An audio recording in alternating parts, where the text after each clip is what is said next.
जयंत पाटलांनी अनेक ठिकाणी जमिनी हडपल्यात।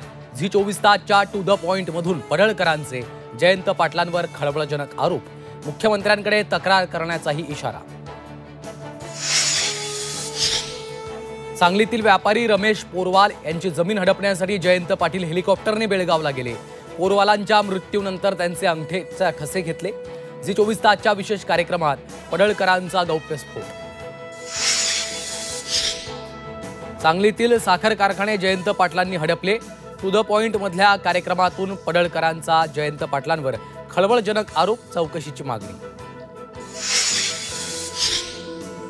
समोरच्याला टप्प्यात आणून कार्यक्रम करतो, गोपीचंद पडळकरांचा झी 24 तासच्या टू द पॉइंट कार्यक्रमातून जयंत पाटलांना इशारा।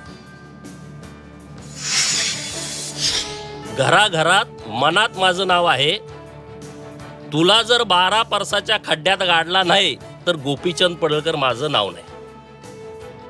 जयंत पाटलांनी पडळकरांना दिलेल्या आव्हानाला झी 24 तासच्या टू द पॉइंट मधून पडळकरांचं प्रति आव्हान, तुला खड्ड्यात गाडला नाही तर पडळकर माझं नाव नाही, कवितेतून पडळकरांचा पाटलांना इशारा।